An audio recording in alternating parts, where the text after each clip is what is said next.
各位观众大家好，今天一开始跟大家来分享南宋爱国诗人陆游的一首诗：小丹有米可续炊，只冤竹马看儿戏，但得官清力不横，即是村中科50。简单的几句话道尽人民心中的愿想，勾勒出国泰民安的景象。我们来看一位小朋友的愿望。大家好，我是法税改革志工，也是太极门弟子，目前是国小6年级。我7岁进入太极门，有些妈妈带我进来太极门练功，修身养性。我从小时候学钢琴跟芭蕾，还有我也很喜欢英文。我希望借由音乐跟舞蹈，更流利的英文，长大后可以跟着师父到世界各地弘扬爱与和平文化。因为师父曾说，当良心、爱与和平同时存在，才能凝聚转动世界的良善力量，以智慧化解干戈，解救地球的危机。这么优质的修行场所，居然在25年前的12月19日，被检察官侯宽仁违法搜索太极门道馆，用莫须有的诈欺跟逃漏税罪名起诉，还移送国税局课税。最高法院已在96年判决太极门无罪无欠税，国税局依旧开违法税单，为了执行处分奖金，还一起把太极门的修行预定地违法拍卖，甚至收回国有。这一切的一切都是不法的奖金，所谓的钱可使鬼推磨，钱可使人丧尽天良。日前，我跟着家人一同参与全民睡醒抢救人权 Plus 凯道大游行。虽然我只是一个小学生，但集合众人的力量，我希望政府可以正视这个问题。所谓知错能改善莫大焉，在太极门师父教我们要遵守国家法令，要爱国家。在学校，若学生犯错，老师会指正，学生就要改正。那政府犯错呢？怎么可以不改正？还迫害人民25年？何况政府领的是人民的纳税钱，怎么可以忽视人民的声音？所以我支持5个不同意： 1. 拒绝政府不依法律证书开出税单； 2. 拒绝政府协商人民缴税，多少缴一点； 3. 拒绝财政部发放没有法源依据的税务奖励金； 4. 拒绝行政执行署每年发放执行奖金； 5. 拒绝财政部发放税务检举奖金。请总统听听人民的声音，替上万个太极门家庭还有社会角落求救无门的税灾户，平反不公义的税务案件，还人民一个清白。谢谢总统。思雨小小年纪就心怀人民，心怀世界，相当的不简单。他刚刚提到的太极门到底是一个什么样的地方呢？25年前的12月19日，到底又发生了什么事呢？一起来了解太极门的冤错假案。真是拽拽多。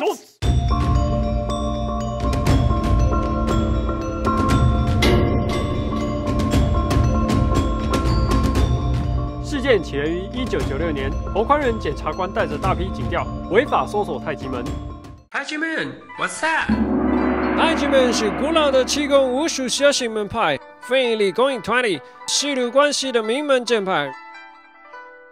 侯宽仁在查不到任何犯罪事实，就以一把弟子在南投艺品店买的桃木剑，污指为养小鬼的证物，甚至说是利用怪力乱神来敛财。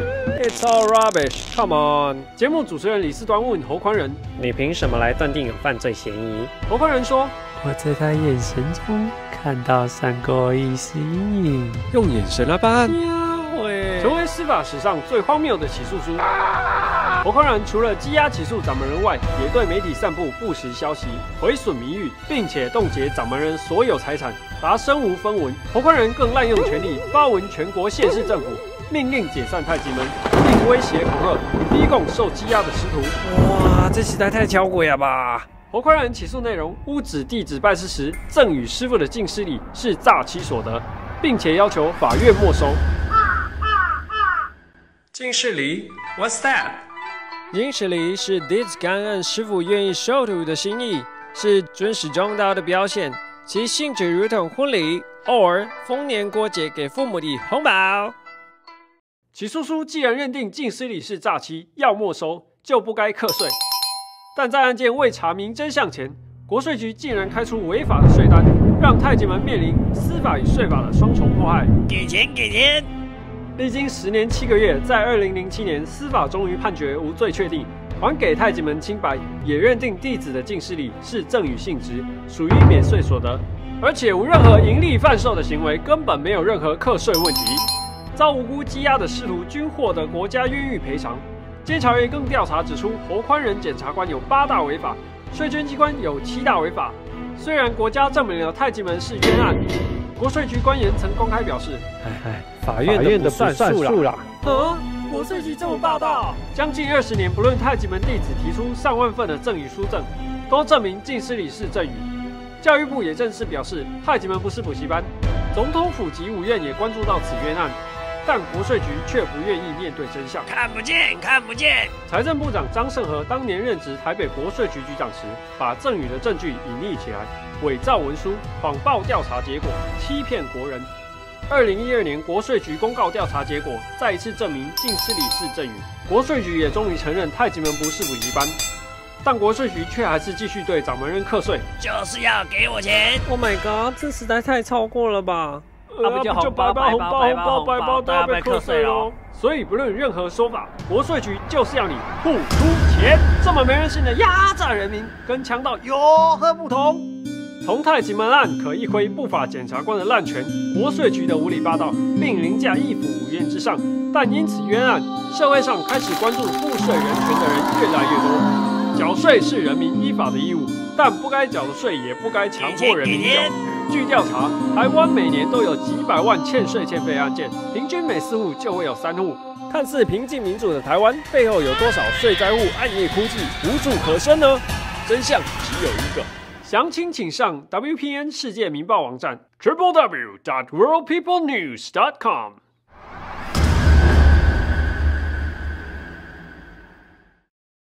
一个莫须有的起诉书，浪费了多少的国家资源？当被法院审理后，判定人民无罪，起诉书就是废纸，更不应该被拿来当成课税的依据。来看当年的承审庭长怎么说。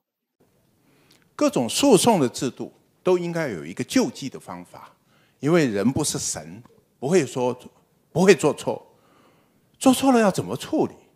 要救济。所以我们讲的救济也是非常重要的法律一环。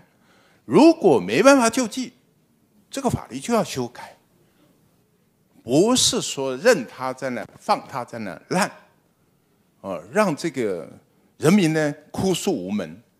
太极门这个案子是被用税捐的手段追杀的一个指标性的案子。我们这个案子如果能够保护、能够保障、能追求的正义，其他个案都可以来准用、适用，来保护我们。检察官的一个起诉，司法的3审定谳是认为无罪，无罪，这是一个事实啊，让法院认证的一个事实。那这个当年用起诉书作为移送科税的依据，这个起诉书就在刑事案件判决确定的时候，应该是一张废纸，它根本不是公文书啦。它是公文书的时候都不可以当证据，不要说它是废纸一张了。不幸的，我们的税捐单位依照这个移送书呢，开了80年到85年的6个年度的税。这个税单事实完全相同，就是弟子进献给师父的这个进师金，那么就是依照所得税法，它就是赠与。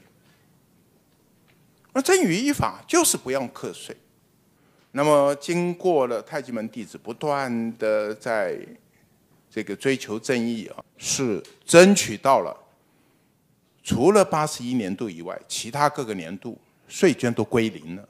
这本来是一个好消息，可惜呢，就是我们81年度的判决，我们81年度的判决被最高行政法院，他在刑事判决半年多前把他判决确定了。那他就来不及审酌，它是一个错误的一个起诉书，他不能拿这个起诉书作为课税的依据。当然，这是一个跟55年来的事实都一样的其中一个年度，居然说不同的判决，让大家当然觉得这是不公不义了。这不是一个公平正义啊！我们追求的是正义，我们追求的是一体的使用。去年税捐单位移送到法务部的行政执行署，违反法律正当程序的查封拍卖，然后呢又违法了作价承受，把这个财产整个充公了。那么这样一个不公不义的一个程序，是一个自诩为他们很会做事的一个政府应该为的吗？不是。所以呢，我们一再举办一些论坛来讨论。我们希望呢，我们有一个有效权利救济的税法改革。这样一个大规模侵害人权的事件，让众多的国外专家学者都看不下去，在各种不同场合说出他们的看法与建议。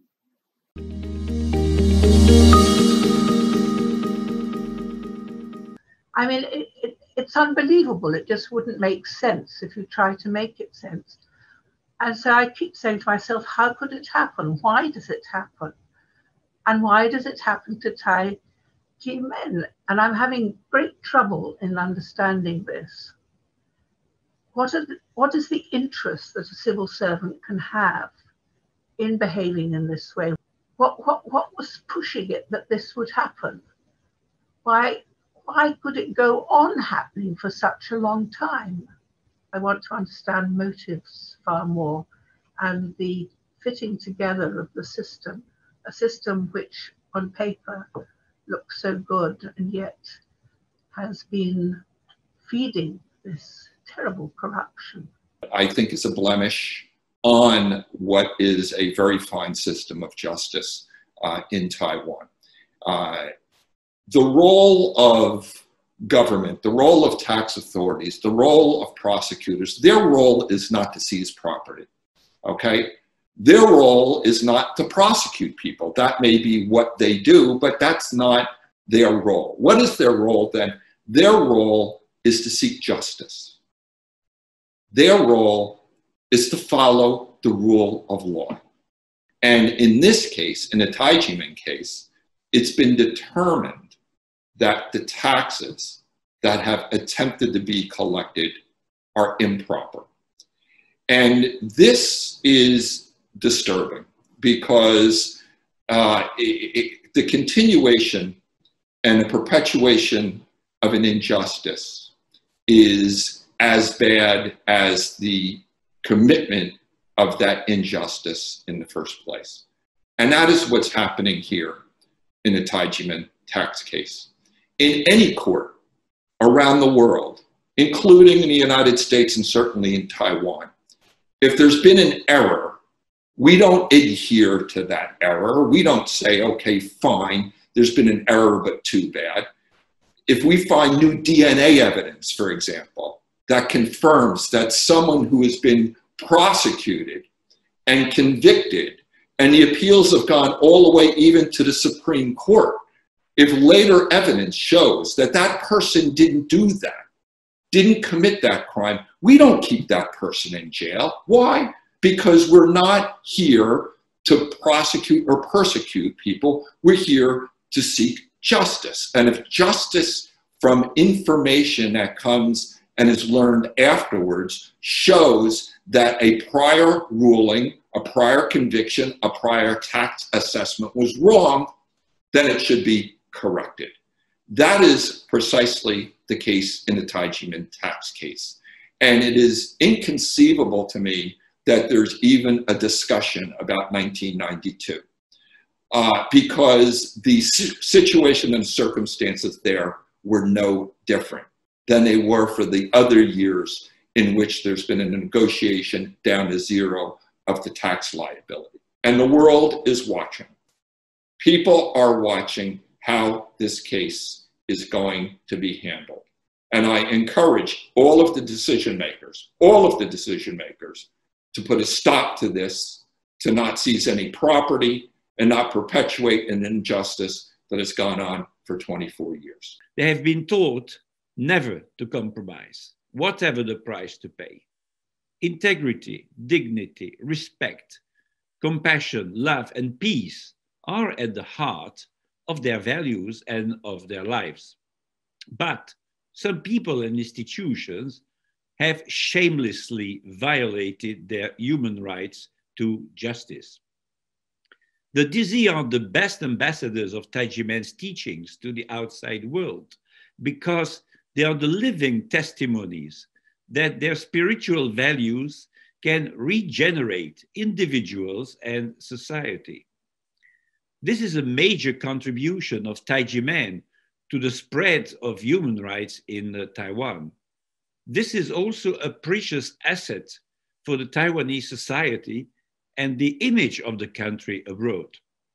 But the National Taxation Bureau and its ally, Prosecutor Hu, nicknamed the Judicial Rambo, stubbornly remain deaf to their call for justice. Non-governmental organizations in consultative status with the United Nations have been concerned with the Taijimen Qigong Academy case, even if Taiwan is not a member of the United Nations. The Taijimen case has two aspects. One, of the defense of religious and spiritual liberty, and two, the fair and transparent tax procedures. Taijimen has been very active in cultural exchanges with other countries, so that many people have learned of the rich cultural life and heritage of Taiwan. The Taijimen issue has been much discussed in Taiwan, in the media, in the parliament, in law courts, and in public hearings. The issues are clear, and we appeal that the tax issue can be settled in a just and open way as quickly as possible. They claim that for 1992, the appeal terms had expired. But of course, there is no appeal term when decisions are grossly unjust. They can always be revised. In conclusion, what is happening now? Now the tax office is insisting with its bill for 1992 and threatens to seize properties of Taijimen and auction them, which will cause enormous harm to Taijimen and to freedom of belief. It's not about money. Taijimen has spent more in legal expenses than what will pay if they paid the tax bill for 92. It's about principle. They didn't commit any wrongdoing, and they don't want to admit this. It will be false. The ongoing case involving Taijimen is unacceptable, to say the least, generally speaking, and also very difficult to understand from a legal, purely legal point of view. For instance, basing on the legal principle of estoppel, it should not be argued or asserted that Taijimen have to pay taxes for the disputed year 1992, as there should be no dispute at all. L'affaire Taijimen a révélé les failles fondamentales de l'État, de droit et la façon dont le pouvoir de l'État a été détourné ou même abusé. Les représentants du gouvernement ont violé de nombreuses dispositions de procédure régulière dans l'affaire太极门. Taïwan a gagné la sympathie de nombreux pays et organisations dans le monde pour la défense des droits démocratiques en Asie de l'Est et la gestion transparente et efficace de la crise du Covid-19. Il est grand temps que cette vieille situation soit résolue en garantissant aux membres de太极门leurs droits humains et leur dignité et leur liberté de religion. Certainly, it is not a transparent one, apparently, which is bad news for economy as a whole. Bad news is that the Revenue Service revealed itself in that occasion as an instrument of the executive power to carry out a persecution against a legitimate spiritual movement.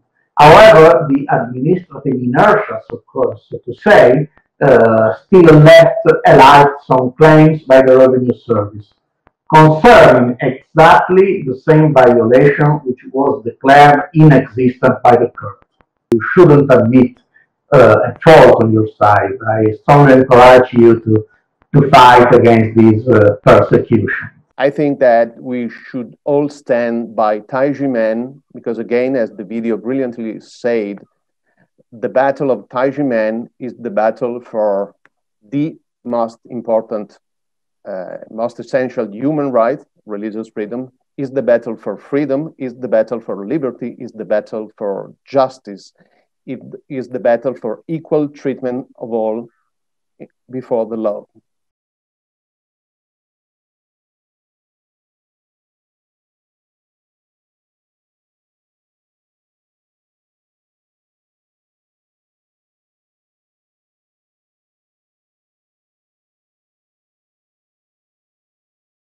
感谢来自各国各界正义之士的仗义直言。地无分天南地北，人无分男女老幼，我们所谓的就是那永远的公平正义。公义使邦国高举，希望每个人在心中都有着对国家与对世界的期待，让未来更好。谢谢大家。正义感是心中时刻燃烧不灭的火苗，害怕烫伤的我们，正因畏惧批判或事不关己，将它在心中的角落搁置，但它一直都在，一样炙热，一样耀眼，只等着我们放开心胸触碰。习惯待在舒适又凉快影子里的我们，是不是该是时候踏出那一步了？重返阳光，让人性和良知引领我们，停止抗拒心中那份引力，那与生俱来的良知和脸颊上的热泪是不会骗人的。当心中的磁铁连接在一起，就会产生更大的磁场力量。呵护着心里的火苗，是为了在对的时机点让正义得以伸张。不要怕，他人吹熄烈火的尝试能成为助燃的氧气，更要记得星星之火得以燎原。